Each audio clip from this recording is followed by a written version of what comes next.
Buenos días, mi nombre es Damaris Díaz, soy interna de pregrado de quinto año. Les voy a hablar sobre pericarditis. La pericarditis es una inflamación e una irritación de lo que es el tejido que envuelve el corazón, es decir, el pericardio. Suele ser aguda ya que empieza de una manera repentina y dura poco tiempo, por lo tanto es leve. Esta es una membrana serosa que está compuesta por dos capas, una parietal y una visceral. En el medio de estas dos capas podemos encontrar lo que es una cavidad que contiene el líquido pericárdico. Este líquido permite la lubricación y la fricción de estas dos capas. Esta puede ser afectada por una serie de agentes físicos, infecciosos, traumáticos, inflamatorios o de una manera o forma secundaria a procesos metabólicos y también procesos entre enfermedades generales, como podríamos entender que cuando existen ciertos agentes en el pericardio que los va a afectar, va a producir ciertas manifestaciones clínicas que son características de estas pericarditis, como por ejemplo la inflamación, que es característica de lo que es la pericarditis aguda, o la producción de líquido y una producción de lo que es fibras retráctiles, lo cual va a producir lo que es la pericarditis constrictiva. Estas manifestaciones clínicas como tal no son exclusivamente individual de cada una de ellas. Ellas pueden presentarse a medida que va una evolución de pericarditis en un mismo paciente. Epidemiología. Bueno, esta es una enfermedad subdiagnosticada con escasos datos epidemiológicos en el mundo, aunque se conoce que se diagnostica el 0.2% de todos los ingresos cardiovasculares. Esto es a nivel hospitalario. También podemos decir que existe un 80% de casos de pericarditis virales. Esto quiere decir que hay mayor incidencia de pericarditis por motivos virales. También podemos decir que en lo que es países como África o desarrollados, la causa más frecuente de pericarditis es por tuberculosis. La etiología. Bueno, como lo dije anteriormente, esta cuenta con escasos datos tanto epidemiológicos como etiológicos, y su etiología puede variar dependiendo la epidemiología y la población con pericarditis. En la etiología podemos encontrar una clasificación muy fácil y factible de lo que es los tipos de la clasificación de la pericarditis como tal, en donde tenemos las infecciosas y las no infecciosas. En las infecciosas podemos encontrar las pericarditis virales, como lo dije, son las más frecuentes y hay un 80% de más frecuencia de estas, en donde podemos encontrar las que son producidas por enterovirus como el Coxsackie, herpesvirus, adenovirus, entre otras, las cuales tienen una incidencia de entre 30 y 50%. Tenemos las producidas por bacterias como el Mycobacterium tuberculosis y el Coxella burnetii, las cuales tienen una incidencia de entre 5 y 10%. Las fúngicas, que son las producidas por hongos como el Cándida o entre otros, estas no son muy frecuentes, y las que son producidas por parásitos como el Toxoplasma y la Staphylococca histolítica son infrecuentes. Por otra parte, tenemos las pericarditis no infecciosas, donde podemos nombrar las autoinmunes sistémicas, como por ejemplo producidas por lupus eritematoso y artritis reumatoide, las cuales tienen una incidencia del 30%. Las pericarditis por enfermedades metabólicas como la insuficiencia renal, que son frecuentes, y las de enfermedad de Addison, las cuales no son muy frecuentes. De igual manera, las neoplásicas, que son producidas por tumores secundarios. Cuando se produce ciertas neoplasias metastásicas, y aquí les voy a nombrar solamente dos tipos de neoplasias, pero existen muchas más. Estas son las más comunes debido a la ubicación ubicación, como la neoplasia pulmonar, que tienen una incidencia del 40%, y la de mama un 22%. Entre los factores de riesgo, como lo dije anteriormente, pueden ser por razones infecciosas, víricas, bacterianas o por hongos, infarto al miocardio, enfermedades inflamatorias, por cáncer o por insuficiencia renal. En la clínica, bueno, allí se va a presentar lo que es la manifestación clínica más característica, que es el dolor pericárdico. Generalmente se va a localizar en lo que es la región retroesternal y precordial izquierda, y frecuentemente se va a irradiar a lo que es el cuello y a la zona supraclavicular, es decir, el trapecio.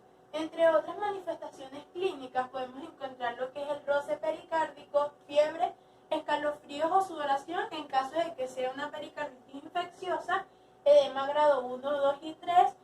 En estos casos ya es cuando existe una complicación de constricción, disnea y en algunos casos fatiga. Semiología. Bueno, en la exploración física, el signo característico de lo que es en la auscultación es el roce pericárdico, que solo está presente en esta enfermedad. Suele auscultarse en el borde external izquierdo, medio o bajo, y es más audible cuando el paciente está inclinado hacia adelante.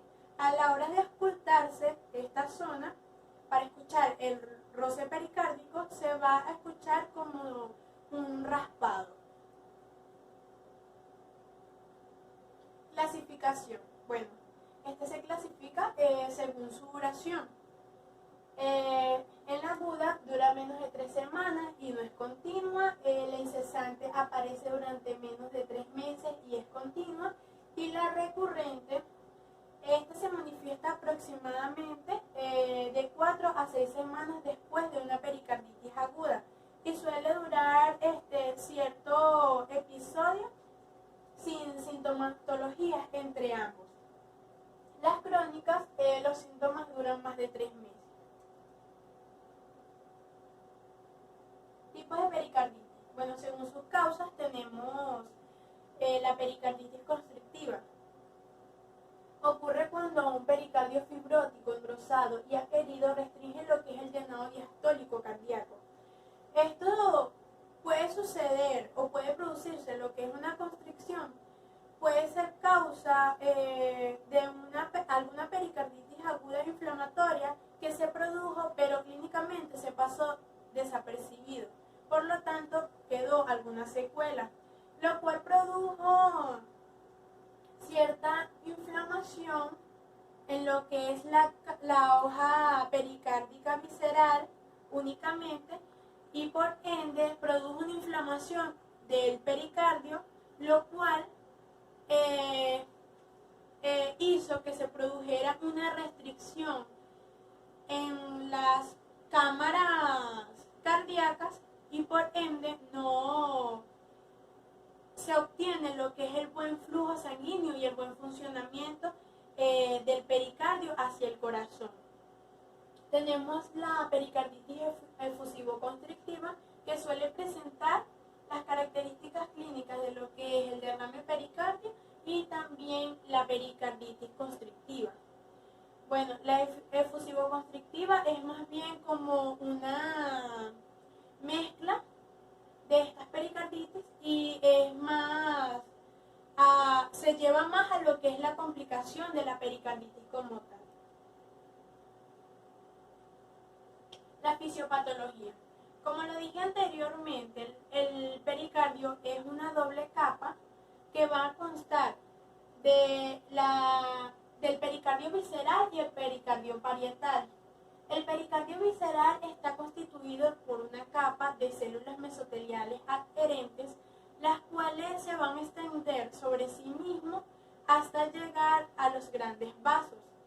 De allí se van a unir a otra capa que es dura y fibrosa, que esta viene siendo la parietal. Entre estas dos capas vamos a encontrar, como lo dije anteriormente, una cavidad que está llena de líquido pericárdico. Este líquido va a contener un fluido plasmático, entre otros componentes, y lo cual va a tener un contenido de hasta 50 mililitros.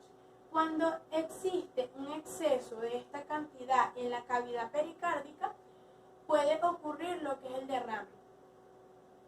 Este líquido pericárdico se encarga de la lubricación de las capas.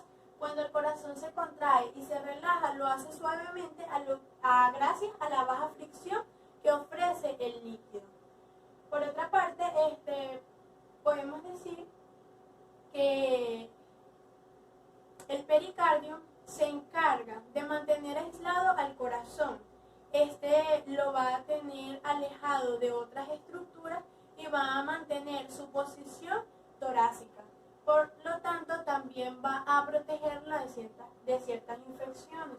Por ende, cuando este es afectado, el corazón se vuelve muy inestable y de esa manera propenso a otro tipo de infecciones. Por otra parte, cuando existe alguna infección, las propiedades que ofrece el líquido pericárdico disminuyen, se produce menos fricción y además de eso es el motivo por el dolor pericárdico. Cuando aumenta la permeabilidad de los capilares, estos irrigan el pericardio seroso y se vuelve permeable y permiten la salida de proteínas plasmáticas, incluido el fibrinógeno, hacia el espacio pericárdico, y esto causa exudado. Este exudado puede variar dependiendo de lo que es el agente causal, va a variar en cuanto a volumen y al tipo de exudado. Entre las complicaciones podemos decir que está la pericarditis recurrente, está el derrame pericárdico con o sin taponamiento cardíaco, y está la pericarditis constrictiva. Entre los criterios diagnósticos, según la Sociedad Europea Cardiológica, el diagnóstico clínico puede hacerse con dos de los siguientes criterios. Al un paciente tener dos de estos criterios, se puede diagnosticar como un posible caso de pericarditis, ya sea el dolor torácico con el frote pericárdico. También por otra parte tenemos lo que es el cambio en el electrocardiograma o el derrame pericárdico. Diagnóstico. Bueno, se van a realizar lo que es el electrocardiograma. Allí podemos evidenciar que va a haber una elevación de lo que es el segmento ST generalizado, excepto en el B1 y ABR. También va a haber un descenso de lo que es la derivación PR, y la onda T va a permanecer positiva.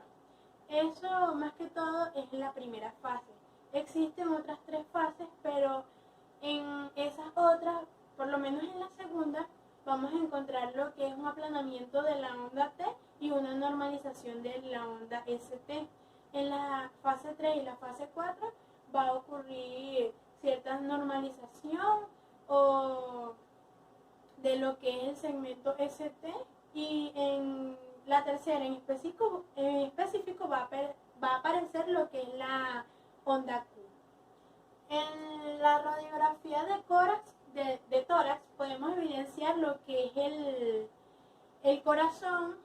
Se va a mostrar el tamaño y también de los vasos sanguíneos. Allí podemos evidenciar si existe alguna dilatación por la presencia de líquido en el pericardio. La ecografía, la resonancia magnética, la cual va a producir ciertas imágenes donde podemos visualizar de distintos ángulos lo que es el corazón, y el análisis de sangre para descartar si es por algún agente infeccioso. Tratamiento. Lo más recomendable es el reposo, ibuprofeno de 400 a 600 miligramos cada 8 horas, la indometacina de 25 a 50 miligramos cada 8 horas, o la colchicina, lo cual es lo más recomendable para los casos de pericarditis para evitar ciertas complicaciones o repeticiones. Este se recomienda 2 veces al día diarios en pacientes de aproximadamente 70 kilos. O la pericardiectomía, la cual se utiliza más cuando hay una complicación constrictiva. Y este es el único tratamiento en estos casos. Esto es todo, muchas gracias.